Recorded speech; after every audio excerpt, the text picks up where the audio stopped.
My mother did 3 things for me. 1. Come then. She spared my life the day that I was born. Don't. I won't. 2. She paid for my upkeep on her knees and on her back. Kiss me. Why? In celebration of my wickedness. And 3. She gave me the story I can never tell. Yeah, the origins were, it was a play that Maura had written for teenagers. And my daughter was doing her GCSEs and she was supposed to be in the play, but she was also in a school play, so we said, well, you can do one or the other. But she dragged us along to see it because all of her mates were in it. And Neil and I, of course, many, many years ago, I was lucky enough to produce Company of Wolves, which was my first movie. And I've sort of always wanted to do a film like that ever since. And I loved the play, or I loved the idea of the play of the mother-daughter vampire relationship. I hadn't sort of seen that before, and I sort of spoke to Maura about it, and that's how it sort of began. It all began as a play of teenagers, but it was the play was very different from the movie. Eleanor's written a story. In her story, she says that she lives with vampires.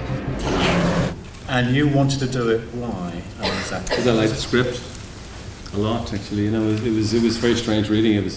There were so many things in it that were familiar to me from other movies, and you know, the thing that I was most worried about actually was the fact that it was a vampire story. You know, I mean, I love the mother-daughter relationship. I love the fact that it was about a girl who was trying to tell a story for 200 years.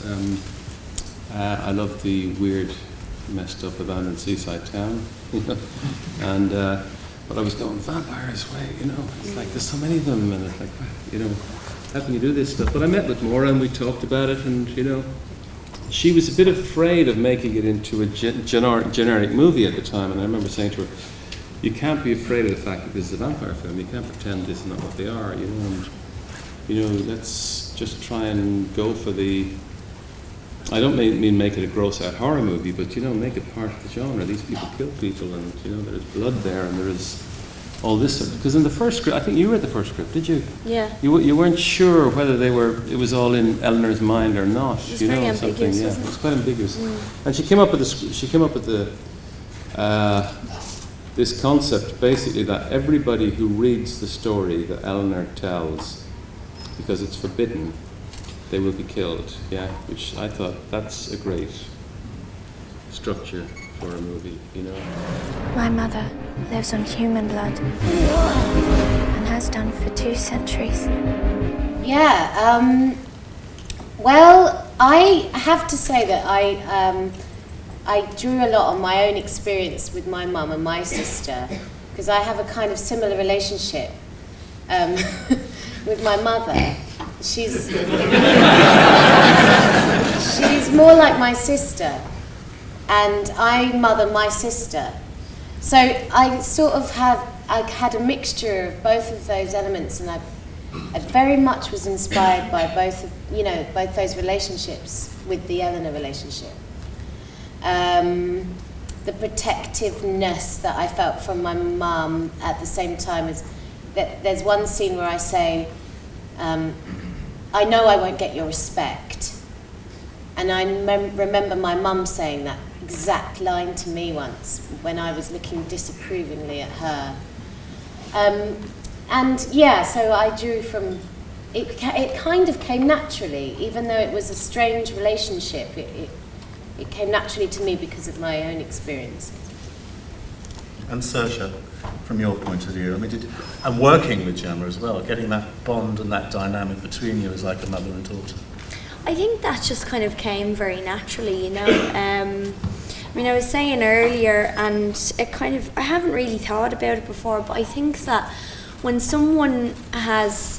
people or a group of people, when a few people have the same sense of humour, I think it really makes a difference to the dynamic of the group and the relationship that you have with the other cast members. And we kind of got on straight away because we had a laugh with each other, and Sam was the same.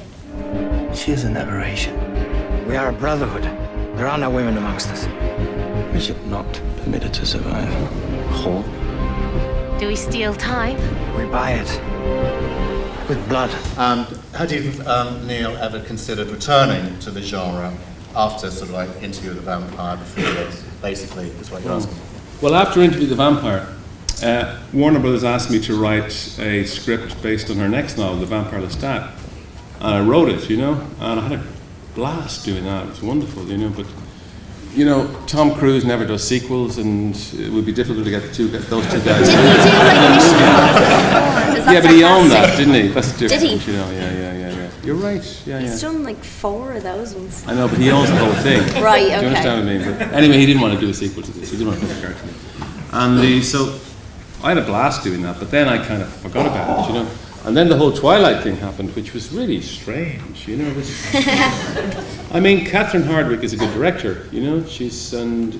I actually saw the first Twilight movie, and I thought, okay, I can understand this. You know, they've turned the vampire thing into a teen love story where they only kiss and they never have sex and stuff. It's like, okay, I get it in a way, you know what I mean? But beyond that, I don't understand the phenomenon at all. And I think audiences would be forgiven for throwing their eyes to heaven and saying, not another vampire movie, please. But there's something in the genre, and there's something in the metaphor, and there's something in the mythology that is compulsive, you know? And maybe the reason it's been so prevalent for the last 10 years is because audiences want something other than realism, you know what I mean? And they want some sense of myth and fantasy, you know? That's all I'm going to say about that. Okay? Thank you.